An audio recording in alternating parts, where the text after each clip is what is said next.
During a road trip, I was passing through Ohio. It was around that time I was starting to get sleepy behind the wheel, so I stopped in this small town called Xenia.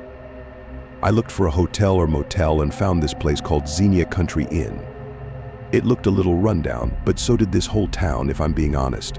Plus, all I needed was a night's sleep, nothing fancy. So I parked in the lot and went to the little front office, which was in the front corner of one of the two buildings to the motel. There was an old man sitting there reading the paper. It was hot in there, and there was a loud buzzing sound from this tabletop fan. I asked for a room, and the man finally looked up from his paper without greeting me and said, "65." I assumed he meant $65 for the room, so I handed him my credit card. I asked if it's possible to get a corner room, and he simply said no. The customer service here was clearly not something included in the price. The man handed me this old-fashioned key on an otherwise blank keyring. They still didn't use key cards at this place. I walked across the parking lot to my room. The door was actually hard to unlock. I had to shimmy the key a little just to get it to finally turn. Before walking in, I looked around the lot, and there were only 2 other cars in the parking lot. It was a ghost town. I stepped into the room and it smelled like a mix of cotton and vomit. I wondered if I should go back and ask for a different room, but I realized by the look of this place, all the rooms probably smelled.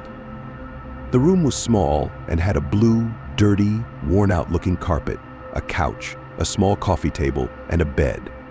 I shut the door and tried to lock it, but I was having trouble, more trouble than I did unlocking it. After about 30 seconds of shimmying and almost popping a blood vessel trying to unlock it, I felt I may have broken it. But when I tried opening the door, it wouldn't open. So though the door wasn't fully locked, as long as the door wouldn't open, that's all that mattered, I figured. I crawled up in the bed, and I heard all the old springs squeaking as weight pushed into the mattress and the bed frame. I tried putting on the TV, but of course the remote didn't work. So I just crawled under the covers and tried to go to sleep. Then it happened. I nearly jumped out of my own skin when there was a loud thump at the window. I looked at the guy standing outside of it, and he started talking, sounding all hurt and in need of help. He was saying, "Hey, please let me in. I hurt myself bad. I need help." And he definitely saw me in that bed. I yelled back to go to the front desk. He wouldn't stop though. There was no way I was opening that door. I had a feeling he was acting, and this was a trap. Eventually, after ignoring him for long enough, he left. I turned to check and confirm, and he was gone. I hadn't realized how truly unsafe this area was. I had to get up and check the lock on the door, just to be safe and make sure the door wouldn't open. I gave the door a couple good pulls, and it didn't open. I then closed the curtains in front of the 2 windows so that he couldn't come back and look in at me again. That shook me up a bit, but the nerves calmed within half an hour, and I was able to fall into a half sleep not too long after.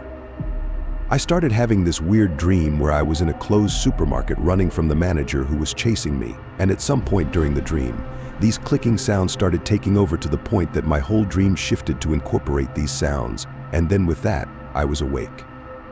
The room was cold for some reason. Then I looked down and realized the blanket was pulled off of me. I sat up to pull it back over me, but then I saw at the foot of the bed, there was this tall figure looming over me. Before I could scream, he went, "Shh," and told me not to move. He told me he wouldn't hurt me if I didn't make any movements or sounds. Then he asked me where my wallet was. I told him in my jeans pocket on the floor. All I saw was this figure towering over me in the bed, moving away from the foot of the bed to my jeans on the floor. I heard him rustling with the jeans, digging through the pocket until he found it. Then he asked what else I had in there. I was just taking a road trip. With that, he didn't say another word and left. I ran to try and relock the door as soon as he left, having the same trouble as earlier. I then called the police, but they were of no immediate assistance. We went to the guy at the front desk, who played back the video footage caught. However, the guy who entered the room was wearing a face mask and a hat, hiding all of his features. I got my money back and left. Thank God I didn't have much cash in my wallet. I canceled all my cards and slept in my car. I learned my lesson, never to stop at a sketchy motel.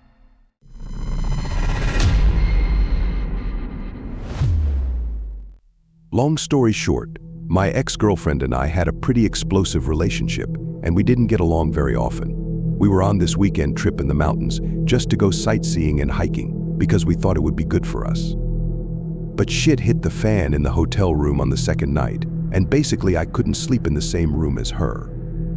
Instead of getting another hotel room for myself for like $150, I drove literally down the road to a motel and stopped there to stay for a fraction of the price. My logic was, if I left for the night and gave her time to cool off, maybe things would be better by morning. I got a room for, I'm not lying, $50 for the night. When I was walking towards my room, the room next door was wide open. As I passed, I looked inside, and it lit up by the blue glow of the TV screen, though from the angle I was at, I could not see what was on the screen. I didn't see anyone inside, but then again, I didn't stop to look like a weirdo. I proceeded to my room. It was a modest, normal-looking motel room for the price, just a queen-size bed with a typical tacky floral bed cover, a TV, and a sofa. I wasn't really tired, so I just laid with the TV on and played games on my phone for a while. There was some weird noise from what I thought was coming from the TV, so I turned it off, but the noise persisted. It wasn't the TV, so I got up and listened, and realized it was coming from the room next door. I couldn't tell if it was a fighting couple, if it was the TV from next door, or if it was the sound of someone dying. It was just incredibly muffled. At this point, I had nothing else to do but to try and go to sleep. But then there was a banging on the wall separating the two rooms. I got up and went closer to the wall, and it happened again. It was without a doubt someone on the other side pounding on it with their fist. Why were they doing this? I can't say I wasn't a little freaked out, but I had to just be a man and confront them. I went over next door. Surprisingly, the door to the room was still open and the TV was still on, but there was no sound. I knocked on the open door, asking if there was a problem or if someone needed help. There was no response. I could even see that the bathroom door was open and the light was off. I stepped into the room slowly, cautiously. When I cleared the wall blocking the view of the sofa and the bed and still saw nobody, I just stood there all confused like.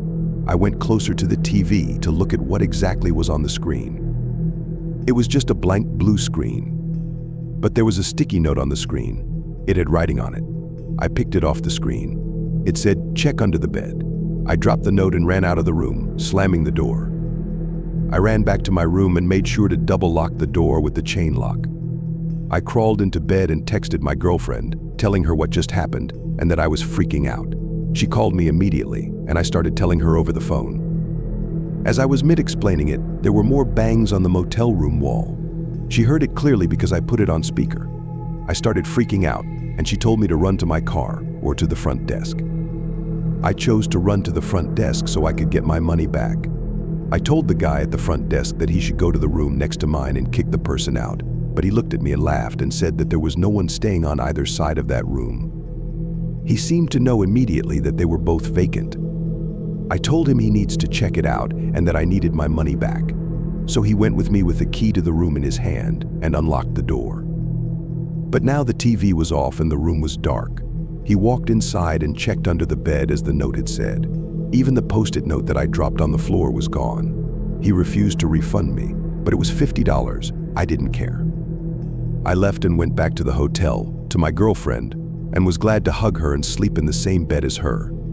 I don't know what I witnessed in that motel room. I don't know who or what was under that bed, and I don't want to know.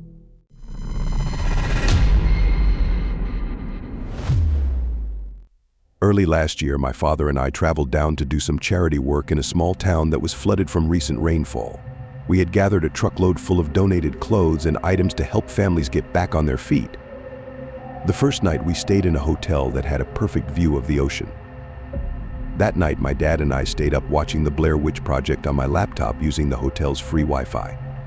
Let's just say I didn't get much sleep. The next night, my mom had booked us a room at a motel, seeing as we didn't expect to stay a second night. It was 100 meters away from a trailer park, and the property overlooked a large lake. The area was tucked away from the public and was surrounded by trees. My mom claimed that everywhere else was fully booked, so we had no other options. We met the two managers who ran and lived at the motel. There was an old lady who was sweet and informed us about everything we needed to know, including the fact that the lake hadn't been full for 20 years. Her husband, however, looked like he was taken straight from a serial killer movie, him being the serial killer. He never spoke a word to us, he never smiled. His wrinkles melted on his face, and he had dark rings around his eyes. That's when my dad and I started to have an uneasy feeling about that place. The rest of the day went by in a blur, so my dad and I went out for pizza and a movie afterward to avoid going back to that place as much as possible. Once we arrived back at the motel, it was around 8 p.m., and it was completely dark.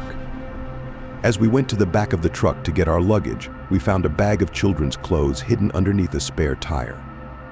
We began to walk the bag over the trailer park, thinking that a family may get good use out of it, when I felt the sudden urge to go back to the motel, seeing as we watched a scary movie last night coincidentally about teenagers encountering a witch in the woods. We went to the front desk with the bag and asked the creepy old manager if we could leave it with him to donate to the trailer park, seeing as they were neighbors and we had to leave early in the morning to go back home. His eyes widened and he shook his head while saying, "No, there's no way in hell, I refuse to go there." Then he walked off. Dad and I just looked at each other, saying with our eyes, "What the hell just happened?" We then decided to drop it off in the charity bin back home. We went to sleep once we had all our showers, which was about an hour or so later. I specifically remember waking up at 2:17 a.m. because of Dad's snoring. I stayed up reading a book on my phone, my body faced towards the door. I also remember hearing cars speeding up and down the driveway that night. I let the thought slide, thinking it was just some guys goofing off. That assumption later vanished after I noticed a bright blue light appear through the cracks on the top and bottom parts of the door and silent whispers coming from the other side that I was unable to decipher. I was too scared to even move.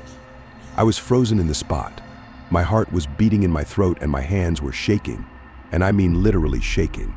I heard the door handle begin to rattle, and that's when I knew that this wasn't going to end well.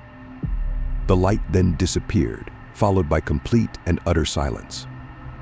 I was still frozen in that spot for another 3 minutes, which felt like hours before I woke up to my dad and told him everything that had happened. He then laughed and explained to me that earlier in the night he couldn't sleep due to hearing scratches in the walls right beside our bed. I was confused and didn't believe him until he put his finger to his lips while saying, "Shh, do you hear that?" Everything went silent until I heard brief scratches coming from our bed frame. I shot out of the bed and told Dad that we needed to leave. So we left the room key on the bed while sneaking off to the truck. We ended up leaving at 2:32 a.m. Never will I ever go near that motel ever again.